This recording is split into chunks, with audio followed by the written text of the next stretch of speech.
Hello students, आप सभी को स्वागत है अपने परिवार यूडी रोजगार में। यह क्लास आप सभी को रीजनिंग का क्लास होने वाला है। इसमें आप सभी को जितने भी प्रश्न लिया गया है, सभी प्रश्न वर्तमान समय में जो पैटर्न आपका एग्जामिनर फॉलो कर रहा है वही पैटर्न पे यानी लेटेस्ट प्रश्न लिया गया है।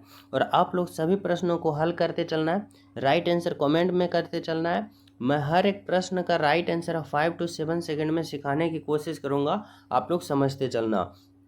अगर आप लोग प्रैक्टिस कंटिन्यू करते हो, कंटिन्यू प्रैक्टिस लगाते हो हर चैप्टर का, तो आप लोग का नंबर इंक्रीज ऑटोमेटिक होगा। फाइनल एग्जाम में तो होगा। कब होगा? जब आप लोग प्रैक्टिस करोगे कंटिन्यू, तब होगा। ठीक है, तो चलो शुरू करते हैं पहला प्रश्न।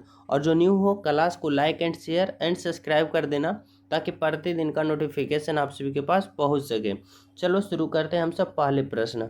पहला प्रश्न पूछा जा रहा है, महिलाएं, लड़कियां और वधुओं। आप सभी को बताना है महिलाएं, लड़कियां और वधुओं में से हम कौन सा आरेख का चयन करेंगे ताकि इन तीनों का एक साथ सही संबंध बता सके। देखो यहाँ पे वधुओं है, ना कि विधवा समझना। वधु हम उसे कहते हैं जो दुल्हन होती है, उसको हम वधु कहते हैं। ठीक है, अब देखो यहाँ पे समझना, कंफ्यूज होने की कोई बात नहीं है। कह रहा है महिला, लड़कियाँ और वधुआं। अब वधुओं यानी हमें समझना है कि यहाँ पे जो वधुओं है ना, देखो अगर मैं यहाँ पे एक गोला बनाता हूँ, वधुओं में से हम कहते हैं दुल्हन। अब जितने भी दुल्हन होती है सभी क्या होती है भाई? लड़की होती है। यानी इस लड़की के अंदर आ जाएगी, यानी ये बड़ा वाला जो गोला है वह क्या है? तो लड़कियां हैं। और लड़कियां के अंदर कौन आ जाएगी? वधुआं। समझना, क्योंकि जितने भी वधुआं, जितने भी यहाँ पे दुल्हन होती है, सभी दुल्हन लड़की होती है। यानी लड़की के अंदर कौन आ जाएगी? तो दुल्हन। अब समझना, जितने भी लड़की होती है, ये बड़ा वाला गोला, जितने भी लड़की यानी ये गर्ल वाला गोला है, ये गर्ल वाला गोला है, ये जितने भी लड़की होती है सभी लड़की महिलाएं होती है। यानी महिलाएं के अंदर आ जाएगी, यानी वोमेन के अंदर आ जाएगी। कौन आ जाएगी? तो सारी लड़कियां। इस तरह से आप लोग को समझना, बहुत ही इंपॉर्टेंट प्रश्न है। इस प्रश्न में बहुत सारे स्टूडेंट कंफ्यूज होकर गलत कर देंगे, लेकिन गलत होना नहीं है। यानी राइट आंसर आपका ऑप्शन नंबर ए होगा, क्योंकि यह प्रश्न बहुत ही कंफ्यूज करने वाला प्रश्न है। ठीक है, समझ रहे हो? Option number A is the right answer. यानी दुल्हन जो है सबसे अंदर आ जाएगी। और किसके अंदर आएगी? तो गर्ल यानी लड़कियां, लड़कियां के अंदर आ जाएगी। और ये लड़कियां किसके अंदर आ जाएगी? तो ये महिलाएं के अंदर आ जाएगी। समझ पा रहे हो? चलो बिल्कुल। अब यहाँ पे प्रश्न नंबर 2 समझना। प्रश्न नंबर 2 आप सभी से पूछा जा रहा है कि विषम शब्द की पहचान करें। 4 ऑप्शन दे रखा है आप सभी से। अब इन 4 ऑप्शन में आप लोग को बताना है वे ऑप्शन जो सबसे अलग है। अब हमें यहाँ पे समझना है कि देखो, मिस्र और काहिरा, काहिरा और मिस्र में ये संबंध है ना कि मिस्र की राजधानी क्या है भाई? तो काहिरा। ठीक है, इटली की राजधानी कहाँ है? रोम। बिल्कुल। ग्रीस की राजधानी कहाँ है? एथेंस। बिल्कुल। लेकिन इराक की राजधानी दिनार है? नहीं, दिनार बल्कि मुद्रा। इराक की राजधानी बगदाद। यानी सबसे अलग ऑप्शन दिखा तो ऑप्शन नंबर सी दिखा। यानी आपका राइट आंसर जो यहाँ से निकल के आया ना, option number C is the बिल्कुल राइट आंसर। समझ पा रहे हो? तो चले नेक्स्ट पे। देखो समझना, यहाँ पे 3 नंबर का प्रश्न क्या है।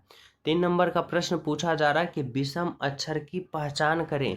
यानी यहाँ पे 4 अल्फाबेट दे रखा है। अब इसमें से आप लोग को वे ऑप्शन को छांटना है जो सबसे अलग है। अब जब अल्फाबेट से हमें ऐसे प्रश्न मिलता है ना, पहले में इसका अल्फाबेट पोजीशन लिख लेते हैं। यू का 21 होता है, बाई का 25 होता है, और फिर डब्लू का कितना होता है? 23 होता है। फिर देखो एल का 12 होता है, पी का 16 होता है, और एन का कितना होता है भाई? 14 होता है। फिर देखो डी का 4 होता है, एच का 8 होता है, और एफ का कितना होता है? तो एफ का 6 होता है। फिर देखो ओ का 15 होता है, क्यू का 17 होता है, और पी का 16 होता है। ठीक है, अब यहाँ पे आप लोग को रिलेशन समझना होगा। जैसे देखो 21 से 25 पे गया, प्लस का 4 किया। 25 से यहाँ पे 23 पे गया, माइनस का 2 किया। फिर 12 से 16 प्लस का 4, और 16 से 14 माइनस का 2। 4 से 8 प्लस का 4, और 8 से 6 माइनस का 2। अब 15 से 17 गया, यानी 15 में कितना जोड़ेगा? तो 17 होगा भाई, तो प्लस का 2। और 17 से 16 गया, यानी माइनस का 1। सबसे अलग ऑप्शन दिखा? बिल्कुल दिखा, ऑप्शन नंबर है, जो कि क्या है? तो आपका राइट आंसर है। Option number A is the बिल्कुल राइट आंसर। ठीक है, समझ रहे हो? चलो यहाँ पे समझना है 4 नंबर का प्रश्न जो है आप सभी से क्या पूछा जा रहा है। ठीक है, यहाँ पे पूछा जा रहा है कि शब्दों का सही संबंध बताएं। यहाँ पे हमें शब्दों का सही संबंध इस प्रकार बताना है कि जिस प्रकार यहाँ पे रोम का संबंध किससे दिया गया है भाई, इटली से, तो उसी प्रकार मैड्रिड का संबंध यहाँ पे किससे होगा।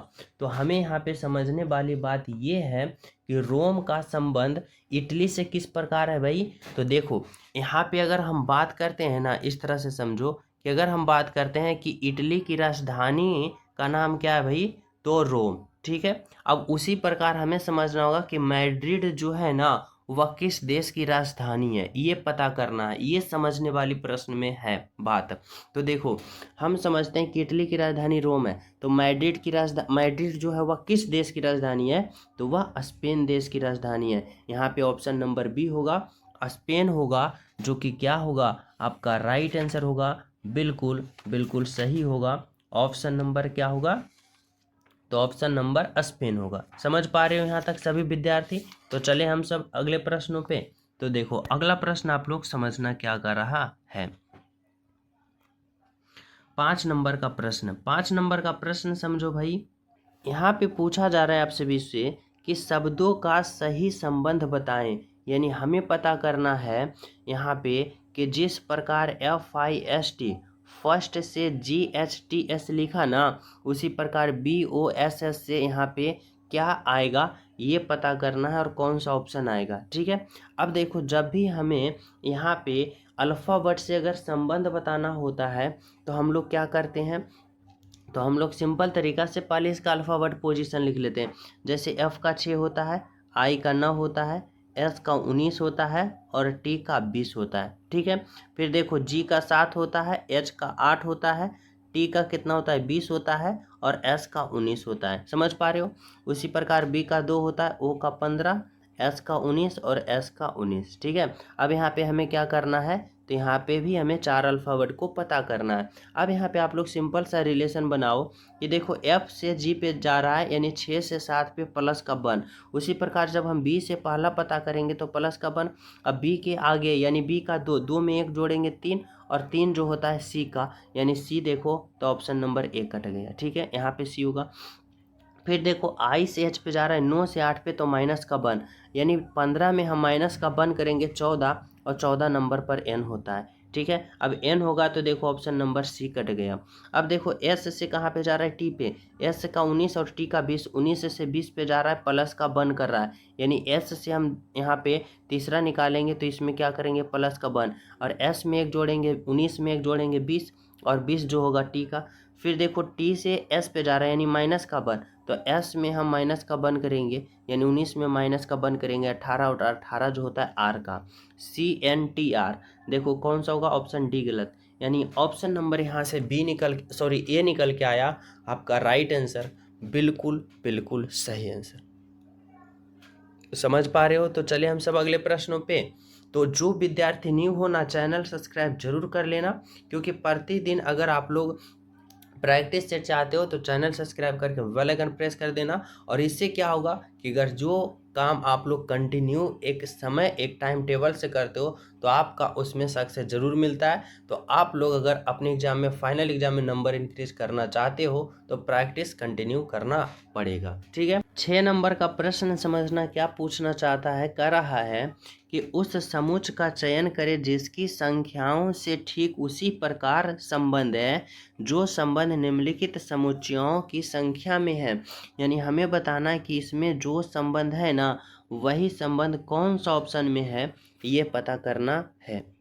अब देखो हमें समझना पड़ेगा कि यहाँ पे 360 और 65 और 25 में आपस में क्या रिलेशन है। जब भी ऐसा प्रश्न मिले ना तो सिंपल तरीका से देखो छोटे छोटे अंक को आपस में कैलकुलेशन करके बड़ा अंक लाने की कोशिश करना, बहुत ही कम समय में आपका राइट आंसर आ जाएगा। जैसे देखो अगर हम बात करते हैं 65 और 25 में, तो अगर हम 65 और 25 को माइनस करते हैं यानी घटाते हैं तो हमें कितना प्राप्त होता है, तो 5 में से 5 जाएगा 0 और 6 में से 2 जाएगा कितना होगा 4। अब 40 से अगर हमें 360 लाना है तो क्या करना पड़ेगा, गुना का 4 करना पड़ेगा। यहाँ पे गुना का कितना करना पड़ेगा, 9 करना पड़ेगा, यानी 40 गुने का 9 कितना होगा 360 होगा। हुआ ना। अब देखो यहाँ पे आप सभी को 4 ऑप्शन दिया गया है ना। अब हमें पता करना है कि कौन सा ऑप्शन यहाँ पे सही है। अगर हम ऑप्शन नंबर ए को देखते हैं तो यहाँ पे देखो 35 है, यहाँ पे 17 है। अगर हम 35 में 17 को माइनस करते हैं तो हमें कितना प्राप्त होता है भाई, तो यहाँ पे हमें 18 प्राप्त होता है। 18 अगर हम 18 में गुना का 9 करेंगे तो यहाँ पे 18 में गुना का 9 करेंगे तो क्या हमें 190 आएगा? कभी नहीं आएगा, यानी ऑप्शन नंबर ए गलत होगा।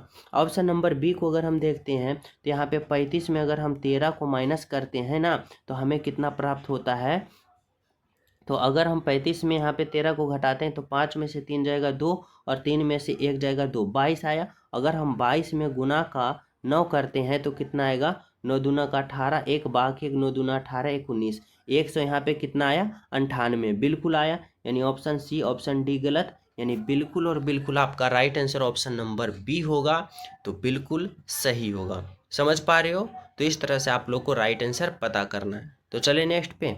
देखो अगला प्रश्न समझना, यहाँ पे 7 नंबर का प्रश्न देखो यहाँ पे क्या पूछा जा रहा है। कह रहा है उस समुच्च का चयन करें जिसकी संख्याओं के बीच ठीक वही संबंध है जो संबंध निम्नलिखित समुच्चयों की संख्या में है।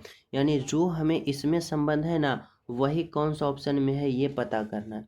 और यह प्रश्न जो है यहाँ पे पिछले तरह ही है, लेकिन इस बार अल्फा वर्ड और संख्या दोनों को मिक्स किया है। तो हमें रिलेशन बनाना होगा दोनों से, अल्फा वर्ड और संख्या दोनों से। जैसे देखो एक अल्फा वर्ड पोजीशन 1 होता है, के का 11 होता है, यू का 21 होता है, ठीक है। अब देखो संख्या में देखो 2 से 8 पे गया तो प्लस का 6 किया, ठीक है। अब 1 से यहाँ पे समझना, अब आप लोग को यहाँ पे समझना पड़ेगा अल्फा वर्ड में 1 से ए से के पे गया, 1 से 11 पे तो यहाँ पे प्लस का 10 किया, समझना अल्फा वर्ड में प्लस का 10 किया। फिर देखो के से यू पे गया 11 से 21 पे तो यहाँ भी प्लस का 10 किया। समझ पा रहे हो? अल्फा वर्ड में प्लस का 10 और संख्या में प्लस का 6, ऐसा ऑप्शन को हमें चयन करना है। अगर हम बात करते हैं यहाँ पे समझना ऑप्शन नंबर 1 का। ऑप्शन नंबर 1 में देखते हैं तो पी का देखो 16 होता है, जेड का 26 होता है और आई का 9 होता है, ठीक है। हमें पहले अल्फा वर्ड में देखना पड़ेगा कि क्या प्लस 10 बढ़ रहा है। तो देखो 16 से 26 गया प्लस का 10 हुआ, लेकिन 26 से फिर यहाँ पे 9 गया। अब 26 से 9 गया तो क्या प्लस का 10 किया, तो यहाँ पे प्लस का 10 नहीं किया, यानी क्या होगा ऑप्शन नंबर ए गलत होगा। ऑप्शन नंबर बी देखो, ऑप्शन नंबर बी में देखो यहाँ पे क्या है, तो यहाँ पे समझना यहाँ पे आई है, यहाँ पे 3 है और यहाँ पे क्या है तो एस है, यहाँ पे 9 है, फिर सी है। अब देखो यहाँ पे मैं इसका अल्फ़ावर्ड पोजीशन लिख देता हूँ। जैसे आई का अल्फ़ावर्ड पोजीशन 9 होता है, एस का 19 होता है और सी का 3 होता है। अब देखो अगर 3 से 9 पे गया तो प्लस का 6 तो हुआ, यानी संख्या में तो प्लस का 6 हुआ, बिल्कुल हुआ। लेकिन अब हमें यहाँ पे अल्फा वर्ड में पता करना पड़ेगा। देखो 9 से 19 गया तो प्लस का 10 हुआ। अब 19 से 3 पे गया, यानी एस से सी पे गया तो क्या प्लस का 10 हुआ? तो बोलोगे जी हुआ। कैसे हुआ तो समझना, यहाँ पे देखो एस का अल्फ़ावर्ड पोजीशन 19 होता है और जेड का 26 होता है। अब 19 से 26 तक गया तो कितना अंक बढ़ा भाई, तो देखो 19 में अगर 26 जोड़ोगे यहाँ पे जाओगे तो यहाँ पे प्लस 7 बढ़ा। अब जेड के बाद कहाँ पे जा रहा है, सी पे, तो जेड के बाद फिर पुनः ए होता है, फिर पुनः बी होता है और फिर पुनः सी होता है। तो जेड के बाद इधर कितना बढ़ा, तो प्लस का 3 इधर बढ़ा, तो 7 प्लस का 3 यानी 10 बढ़ा। यानी एस से सी पे गया तो क्या प्लस 10 बढ़ा? बोलोगे बिल्कुल बढ़ा, यानी ऑप्शन नंबर बी जो होगा आपका राइट आंसर होगा। इस तरह से आप लोग को समझना है, यानी ऑप्शन सी गलत, ऑप्शन का डी गलत। तो देखो अगर आप सभी का शिफ्ट में थोड़ा सा लेवल ऊपर रहेगा तो ये प्रश्न डाल सकता है, लेकिन अगर मीडियम रहेगा तो इससे पहले वाले जो 6 नंबर में प्रश्न बताएं वो डाल सकता है। तो दोनों तरीका से तैयारी करके जाना है, क्या पता किस तरह से हमारा शिफ्ट में क्वेश्चन आ जाए। ठीक है, तो समझ रहे हो यहाँ तक? चले नेक्स्ट पे। देखो यहाँ पे समझना 8 नंबर का प्रश्न क्या है। यहाँ पे पूछा जा रहा है कि दिए गए श्रृंखला को पूर्ण करें। बताना है कि यहाँ पे देखो नंबर सीरीज दे रखा है, यानी संख्या वाला। अब बताना है कि इस वाट के जगह पे जो होगा वह क्या होगा। ठीक है, अब हमें यहाँ पे समझना होगा कि देखो यहाँ पे जो सीरीज है ना, 6 है 12 12, 24 24, तो अगला क्या होगा, अगला क्या लगाओगे। तो सिंपल तरीका से जब भी ऐसा प्रश्न आ जाए तो समझो, अगर यहाँ पे हम समझते हैं कि 6 से 12 गया, 12 से 24 गया, 24 यहाँ पे अगला संख्या इससे पता होगा, लेकिन 12 से यहाँ पे गया 24, 24 से यहाँ पे ये संख्या हमें पता हो जाएगा। ठीक है, जैसे देखो अगर हम बात करें 6 से 12 गया गुना का 2, 12 से 24 गया गुना का 2, 12 से 24 गया गुना का 2, और 24 से अगले जाएगा गुना का 2 होगा, और 24 गुना का 2 कितना होगा, 48, यानी 48। 48 जो है ऑप्शन नंबर ए में है, जो कि आपका क्या है, तो बिल्कुल सही है। ठीक है, समझ पा रहे हो, बिल्कुल। चलो अगला प्रश्न देखना, 9 नंबर का क्या है। 9 नंबर का प्रश्न है, करें श्रृंखला को पूर्ण करें। यहाँ पे बताना है कि जो 2 अल्फावर्ड होगा वह कौन होगा, यानी अल्फावर्ड का सीरीज है। जब भी ऐसा प्रश्न दिखे आप लोग इसका अल्फावर्ड पोजीशन लिख लेना। जैसे आर का अल्फावर्ड पोजीशन 18 होता है, क्यू का 17 होता है, एन का 14 होता है, ओ का 15 होता है, एल का 12 होता है, के का 11 होता है, एच का 8 होता है, और आई का 9 होता है। अब यहाँ पे आप लोग को बताना है कि अगला जो होगा वह क्या होगा। हम कैसे समझेंगे, हम सिंपल तरीका से समझेंगे। 18 से 14 पे गया, माइनस का 4 हुआ, 14 से 12 पे गया, माइनस का 2 हुआ, 12 से 8 पे गया, माइनस का 4 हुआ। अब यहाँ पे 8 से यहाँ पे पहला पद पता करेंगे तो क्या करेंगे, -4 -2, -4 तो इस बार माइनस का 2 करेंगे, यानी 8 में हम 2 घटा देंगे 6, और 6 पर कौन होता है, एफ होता है, तो यहाँ पे एफ होगा, यानी ऑप्शन ए गलत हो गया। ठीक है, अब हमें यहाँ पे दूसरी वाली अल्फावर्ड को पता करना है। तो देखो क्यू से ओ पे गया, 17 से यहाँ पे 15 पे गया, माइनस का 2 हुआ, फिर 15 से 11 पे गया, यानी ओ से के पे गया, तो यहाँ पे माइनस का कितना किया, तो माइनस का यहाँ पे 4 किया। ठीक है, फिर देखो के से आई पे गया, 11 से 9 पे गया, माइनस का 2 किया, तो इस बार हमें आई से अगले जाना है तो माइनस का 4 करना है। अगर हम 9 में माइनस का 4 करते हैं तो 5 आता है, और 5 पर ई होता है, यानी एफ और ई, एफ और ई देखो ऑप्शन नंबर कौन है, तो ऑप्शन नंबर बी है, यानी यहाँ से आपका right answer option number B आया, जो कि बिल्कुल सही है और बिल्कुल सत्य है। समझ पा रहे हो, तो चले हम सब अगले प्रश्नों पे। तो देखो अगला प्रश्न आप लोग समझना, 10 नंबर का प्रश्न क्या है। 10 नंबर का प्रश्न में यहाँ पे पूछा गया है कि उस निश्चित कूट भाषा में FLED को इतना लिखा जाता है। यह प्रश्न कोडिंग डिकोडिंग का है, समझना। तो इतना को इतना लिखा जाता है, तो फिर HUN को अंक को आप लोग किस कूट भाषा में लिखोगे, ये आप लोग को बताना है। तो देखो इसमें यहाँ पे रिलेशन क्या बनाया है ना, समझना पड़ेगा सिंपल तरीका से। FLED यहाँ पे क्या है, F है, L है, E है और D है। अब इसका कोडवर्ड जो लिखा ना, 3 लिखा, 9 लिखा, 2 लिखा, 1 लिखा। अब इतना से ये लिखा तो कैसे लिखा, तो देखो समझने के लिए मैं इसका अल्फाबेट पोजीशन लिखता हूँ। F का 6 होता है, L का 12 होता है, E का 5 होता है, D का 4 होता है। अब इसमें क्या किया है तो समझो, इसमें सिंपल तरीका से किया है कि एफ का कोडवर्ड 3 लिखा है, यानी 6 से 3 लिखा तो माइनस का 3 किया, 12 से 9 लिखा माइनस का 3 किया, 5 से 2 लिखा माइनस का 3, और 4 से किया माइनस का 3, यानी सभी का अल्फाबेट पोजीशन में 3 3 घटा दिया। उसी प्रकार देखो जी का 7 होता है, 7 में 3 घटाया 4, आई का 9 होता है, 9 में 3 घटाया 6, एफ का 6 में 3 घटाया 3, और यहाँ पे टी में 20 होता है, 20 में 3 घटाया 17। तो उसी प्रकार हम इसका भी राइट आंसर पता करेंगे ना, बिल्कुल करेंगे। जैसे कि देखो यहाँ पे एच का 8 होता है, 8 में अगर हम 3 घटा देंगे तो हमें प्राप्त होगा 5। यू का 21 होता है, 21 में अगर हम 3 घटा देंगे हमें होगा 18। एन का 14 होता है, 14 में 3 घटा देंगे 11, और के का 8 होता है, 8 में 3 घटा देंगे, सॉरी के का 11 होता है, और 11 में 3 घटा देंगे 8। देखो 5 18 11 8, 5 11 यहाँ पे 5 18 11 8, ऑप्शन नंबर सी जो है आपका राइट आंसर।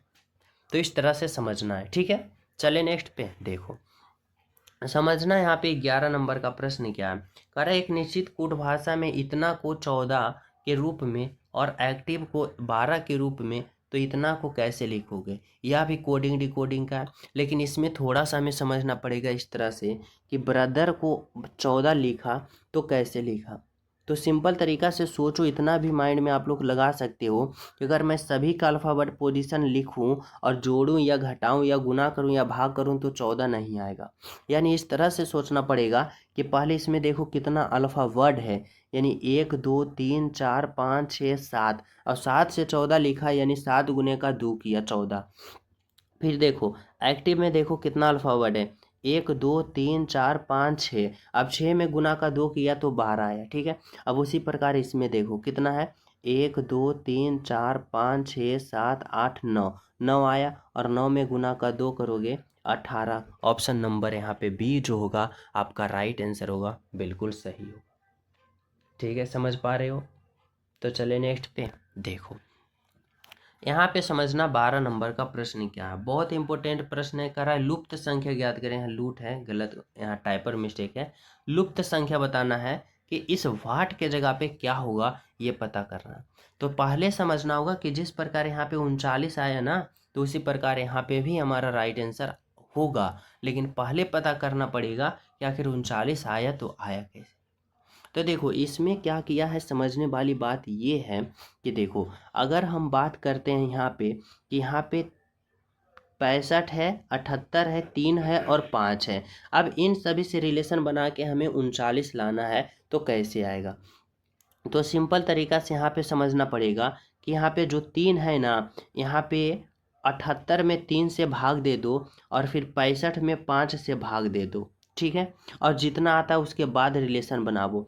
देखो जैसे यहाँ पे 78 है, ठीक है। 78 में अगर हम 3 से भाग देते हैं तो कितना आता है, 3 दूना का 6 और 3 तिया 9, 3 चौक 12, 15, 3 छक्का 18, यानी 26 आया, ठीक है। अब उसी प्रकार यहाँ पे 65 है। अब इस 65 में इस 5 से हमें भाग देना है, तो हमें कितना आएगा, 13, 13 आया। और फिर इस 26 और 13 को हमें क्या करना है, जोड़ देना है। और 26 और 13 को जोड़ो, 6 3 9 और 2 1 3, यहाँ पे 39 आया, बिल्कुल आया। अब उसी प्रकार इसमें करना है, यानी 112 में 8 से भाग देना है और 64 में 4 से भाग देना है।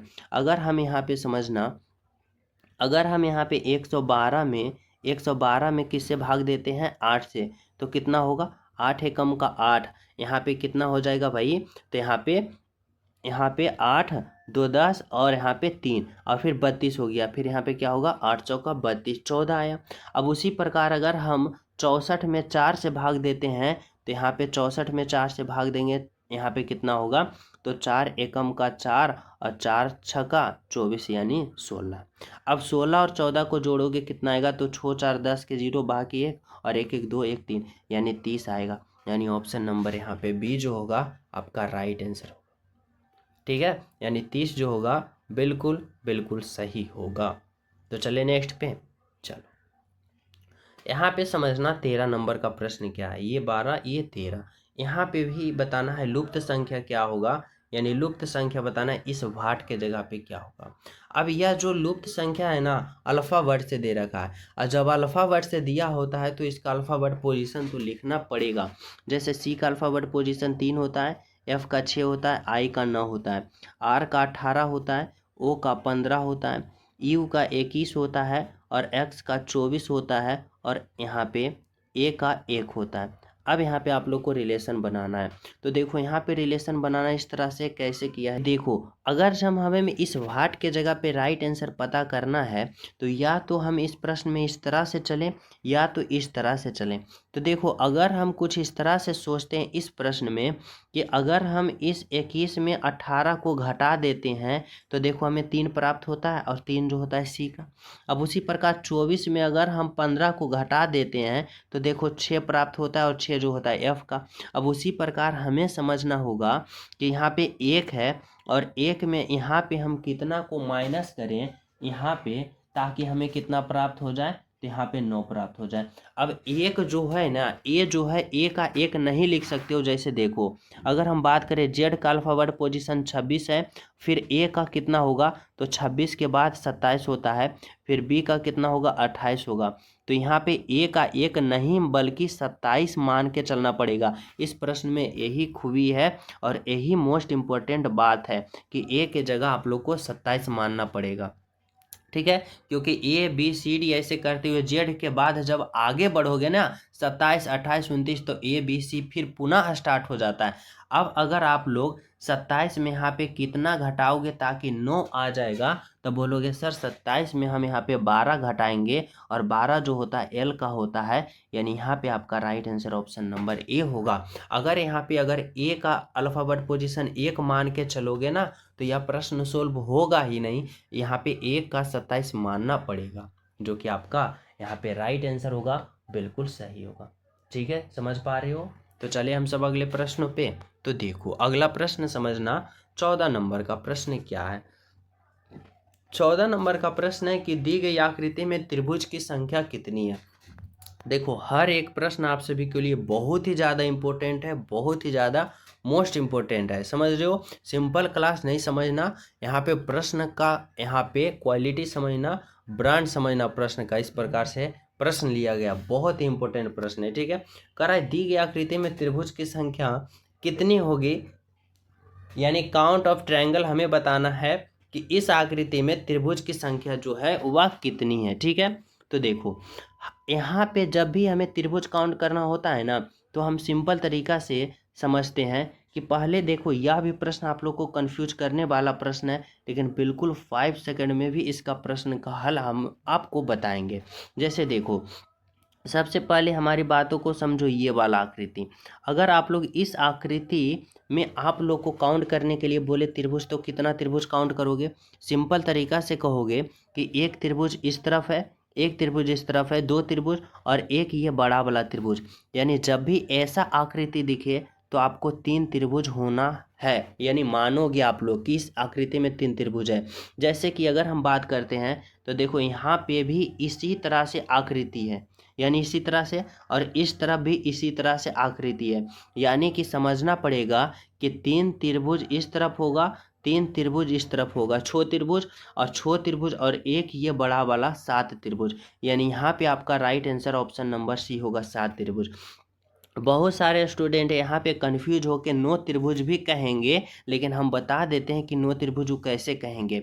वह बोलेंगे कि देखो सर 3 त्रिभुज तो आप लोग इस तरह से बताया ऐसे, फिर 3 त्रिभुज आपने इस तरह से बताया ऐसे। बिल्कुल मैं मान लिया यहाँ पे छो त्रिभुज, लेकिन यहाँ तो भी हो सकता है कि 3 त्रिभुज ऐसे भी हो सकता है। तो देखो हम ऐसे इसलिए नहीं कहे हैं कि अगर आप लोग ये वाला और ये वाला त्रिभुज मान रहे हो, तो देखो इससे पहले, ये मानने से पहले हम यहाँ पे अगर ये मान चुके हैं ना, तो इसका ये वाला भाग भी एक त्रिभुज मानते हैं, इसका काउंट होता है, और इसका ये वाला भी एक त्रिभुज काउंट होता है। कैसे काउंट होता है, तो देखो यहाँ पे समझना, अगर जब हम ये त्रिभुज का ये काउंट किए ना, तो देखो ये वाला त्रिभुज तो एक, ये वाला त्रिभुज तो एक काउंट हुआ, एक त्रिभुज, और फिर इस वाला भी एक त्रिभुज काउंट हो गया 2, और ये बड़ा वाला भी एक 3 त्रिभुज काउंट हो गया।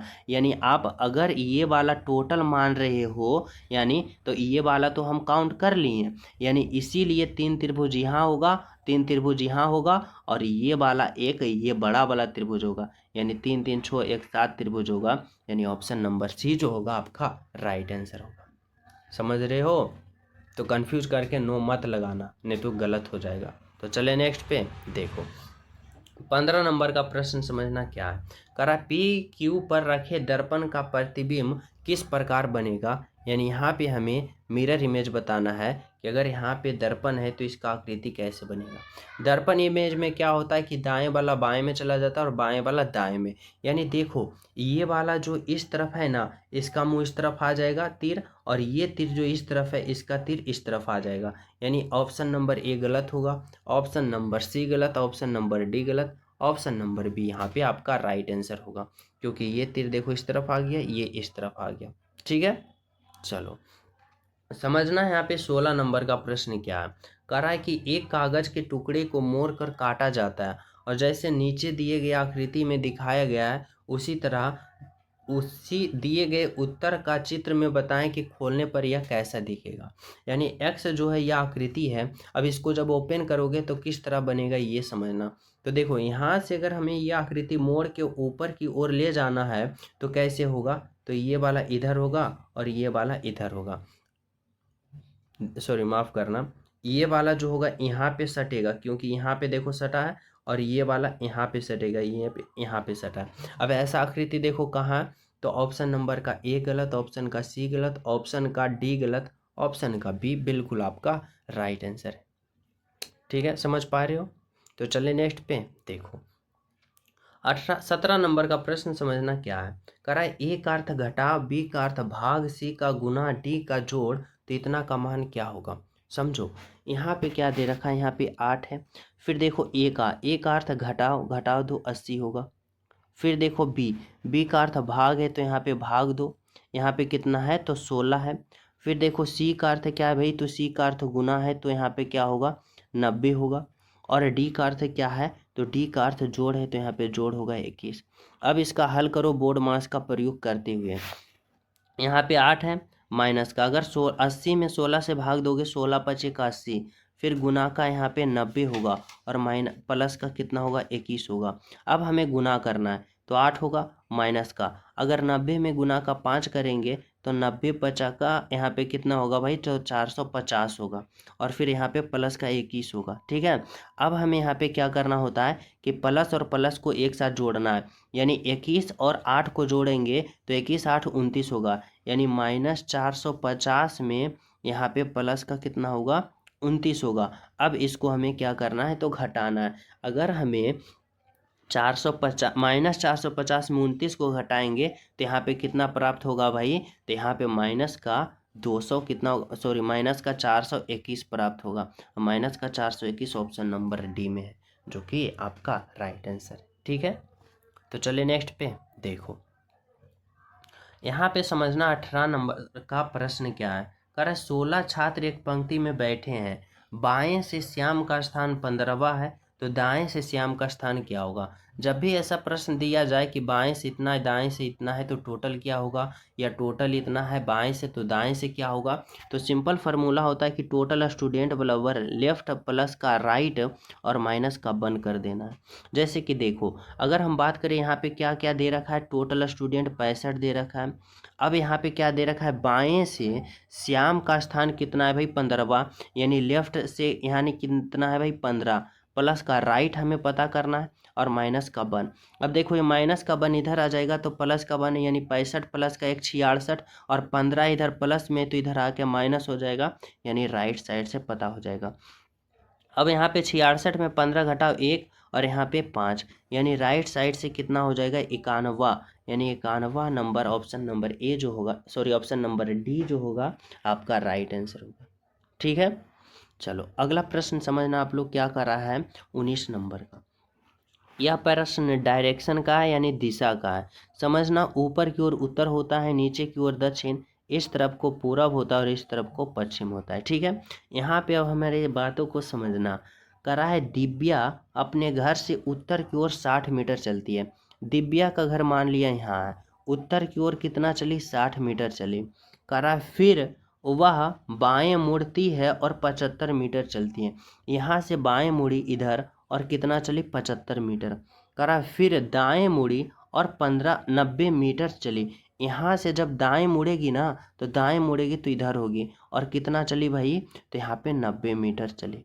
ठीक है, बिल्कुल। करा उसके बाद दाएं मुड़ी और फिर 75 मीटर चली। यहाँ से पुनः दाएं मुड़ी और कितना चली 75 मीटर चली। अब कह रहा है यहाँ पे आपका एग्जामिनर कि वह अपने घर से कितनी दूरी है, यानी उसका घर यहाँ पे है, पहुँच चुकी है यहाँ पे। अब यहाँ से यहाँ की टोटल दूरी बताना है तो ये 60 और ये 90, तो 90 और 60 कितना होगा 150 मीटर, यानी ऑप्शन नंबर ए होगा आपका राइट आंसर।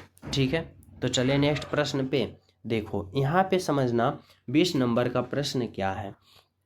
कह रहा है यहाँ पे कि दिए गए आरेख में बसों की कुल संख्या कितना है, इसमें बताना है टोटल बस की संख्या कितना है। और यह प्रश्न आप सभी को होमवर्क के रूप में है। सभी विद्यार्थी इस प्रश्न का राइट आंसर कमेंट में बताना कि क्या होगा, ठीक है। और जो न्यू होना चैनल सब्सक्राइब करके बेल आइकन प्रेस कर देना, क्लास को लाइक शेयर करना, ताकि आप सभी के पास प्रतिदिन क्लास का अपडेट मिलता रहे, ठीक है। और प्यारा सा क्लास के बारे में कमेंट जरूर करना कि आप सभी को क्लास कैसा लगा, ठीक है। मिलते हैं आप सभी को नेक्स्ट क्लास में, जब तक सभी को हमारे तरफ से जय हिंद।